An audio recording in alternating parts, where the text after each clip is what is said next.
नमस्कार, ओम नमः शिवाय। स्वागत है आप सभी का हमारे YouTube चैनल दिव्या एस्ट्रो में और मैं हूँ आप सभी के बीच दिव्या। आज मैं आप सभी के बीच उपस्थित हुई हूँ सावन मास के महात्म्य के तीसरे अध्याय को लेकर। जी हाँ, आज हम सब मिलकर करेंगे सावन मास के महात्म्य का तीसरा अध्याय।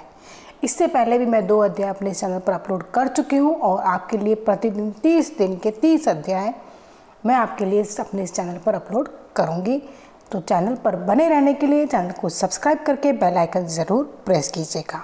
तो आइए अब हम करते हैं सावन माह के महात्म्य का तीसरा अध्याय। सनत कुमार बोले, हे भगवान, आपने सावन मासों का संक्षिप्त वर्णन किया है। हे स्वामिन, इससे हमारी तृप्ति नहीं हो रही है, अतः आप कृपा करके विस्तार से वर्णन करके जिसे सुनकर हे सुरेश्वर मैं कृतकृत्य हो जाऊंगा। ईश्वर बोले, हे योगेश, जो बुद्धिमान नक्त व्रत के द्वारा सावन मास को व्यतीत करता है वो 12 महीनों में नक्त व्रत करने के फल का भागी होता है। नक्त व्रत में दिन की समाप्ति के पूर्व सन्यासियों के लिए एवं रात्रि में गृहस्थों के लिए भोजन का विधान है। उसमें सूर्यास्त के बाद की 3 घड़ियों को छोड़कर नक्त भोजन का समय होता है। सूर्य के अस्त होने के पश्चात 3 घड़ी संध्या काल होता है। संध्या वेला में आहार, मैथुन, निंद्रा और चौथा स्वाध्याय, इन 4 कर्मों का त्याग कर देना चाहिए। ग्रस्त और यति के भेद से उनकी व्यवस्था के विषय में मुझसे सुनिए। सूर्य के मंद पड़ जाने पर जब अपनी छाया अपने शरीर से दुगुनी हो जाए उस समय के भोजन को यति के लिए नक्त भोजन कहा गया है। रात्रि भोजन उनके लिए नक्त भोजन नहीं होता है। तारों के दृष्टिगत होने पर विद्वानों ने ग्रस्त के लिए नक्त कहा है। यति के लिए दिन के 8वें भाग के शेष रहने पर भोजन का विधान है। उसके लिए रात्रि में भोजन का निषेध किया गया है। ग्रस्त को चाहिए कि वह विधि पूर्वक रात्रि में नक्त भोजन करे और यति, विधवा और विधुर व्यक्ति सूर्य के रहते नक्त व्रत करे। विधुर व्यक्ति यदि पुत्रवान हो तब उसे भी रात्रि में ही नक्त व्रत करना चाहिए। अनाश्रमी हो अथवा आश्रमी हो अथवा पत्नी रहित हो अथवा पुत्रवान हो, उन्हें रात्रि में नक्त व्रत करना चाहिए। इस प्रकार बुद्धिमान मनुष्य को अपने अधिकार के अनुसार नक्त व्रत करना चाहिए। इस मास में नक्त व्रत करने वाला व्यक्ति परम गति प्राप्त करता है। मैं प्रातःकाल स्नान करूंगा, ब्रह्मचार्य व्रत का पालन करूंगा, नक्त भोजन करूंगा, पृथ्वी पर सोऊंगा और प्राणियों पर दया करूंगा। हे देव, इस व्रत को प्रारंभ करने पर यदि मैं मर जाऊं तो हे जगतपते, आपकी कृपा से मेरा व्रत पूर्ण हो। ऐसा संकल्प करके बुद्धिमान व्यक्ति को सावन मास में प्रतिदिन नक्त व्रत करना चाहिए। इस प्रकार नक्त व्रत करने वाला मुझे अत्यंत प्रिय होता है। ब्राह्मण के द्वारा अथवा स्वयं ही अतिरुद्ध, महारुद्र अथवा रुद्र मंत्र से महीने भर प्रतिदिन अभिषेक करना चाहिए। हे वत्स, मैं उस व्यक्ति पर प्रसन्न हो जाता हूँ क्योंकि मैं जलधारा से अत्यंत प्रीति रखने वाला हूँ। अथवा रुद्र मंत्र के द्वारा मेरे लिए अत्यंत प्रीतिकर होम प्रतिदिन करना चाहिए। अपने लिए जो भी भोज्य पदार्थ अथवा सुखा भोग की वस्तु अति प्रिय हो संकल्प करके उन्हें श्रेष्ठ ब्राह्मण को प्रदान करके स्वयं महीने भर उन पदार्थों का त्याग करना चाहिए। हे मुने, अब इसके बाद उत्तम लक्ष्य पूजा विधि को सुनिए। लक्ष्मी चाहने वाले अथवा शांति की इच्छा करने वाले मनुष्य को लक्ष्य विल्व पत्रों या लक्ष्य दुर्वा दलों से शिव की पूजा करनी चाहिए। आयु की कामना करने वाले को चंपा के लक्ष्य पुष्पों और विद्या चाहने वाले व्यक्ति को मल्लिका या चमेली के लक्ष्य पुष्पों से श्री हरि की पूजा करनी चाहिए। शिव और विष्णु की प्रसन्नता तुलसी के दलों से सिद्ध होती है। पुत्र की कामना करने वाले को कटेरी के दलों से शिव और भगवान विष्णु का पूजन करना चाहिए।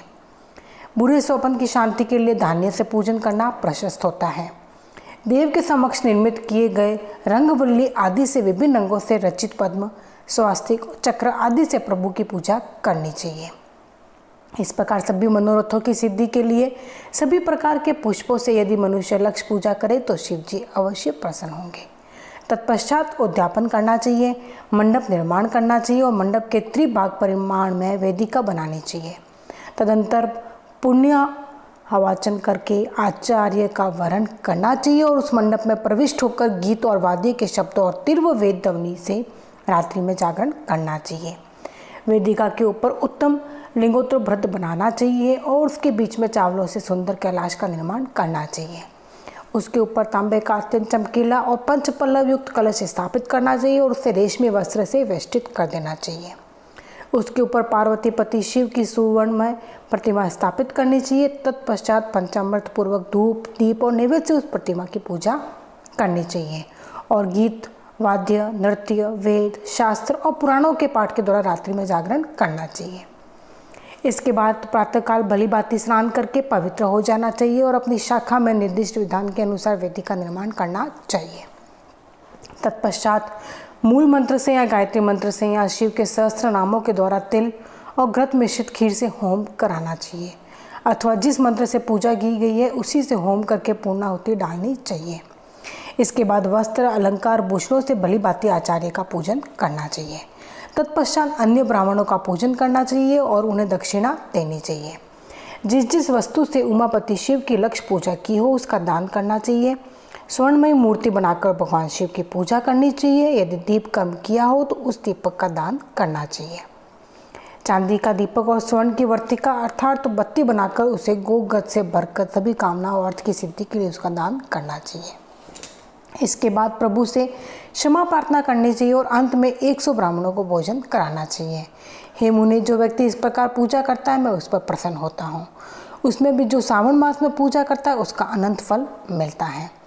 यदि अपने लिए अत्यंत प्रिय कोई वस्तु मुझे अर्पण करने के विचार से इस मास में कोई त्यागता है तो अब उसका फल सुनिए। इस लोक में तथा परलोक में उसकी प्राप्ति लाख गुना अधिक होती है। सकाम करने से अभिलषित सिद्धि होती है और निष्काम करने से परम गति मिलती है। इस मास में रुद्राभिषेक करने वाला मनुष्य उसके पाठ की अक्षर संख्या से एक एक अक्षर के लिए करोड़ करोड़ वर्षों तक रुद्रलोक में प्रतिष्ठा प्राप्त करता है। पंचामृत का अभिषेक करने से मनुष्य अमरत्व प्राप्त करता है। इस मास में जो मनुष्य भूमि पर शयन करता है उसका फल भी मुझसे सुनिए।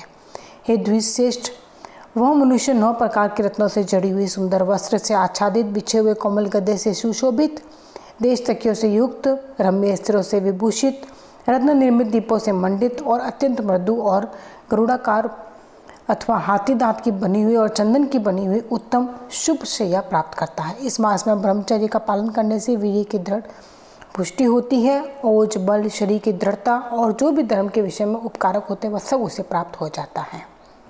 निष्काम ब्रह्मचर्य व्रति को साक्षात ब्रह्म प्राप्ति होती है और सकाम को स्वर्ग तथा सुंदर देवांगनाओं की प्राप्ति होती है। इस मास में दिन रात अथवा केवल दिन में अथवा भोजन के समय मौन व्रत धारण करने वाला भी महान वक्ता हो जाता है। व्रत के अंत में घंटा और पुस्तक का दान करना चाहिए। मौन व्रत के महात्म्य से मनुष्य सभी शास्त्रों में कुशल और वेद वेदांग में पारंगत हो जाता है। बुद्धि में बृहस्पति के समान हो जाता है। मौन धारण करने वाले का किसी से कलह नहीं होता, अतः मौन व्रत अत्यंत उत्कृष्ट है।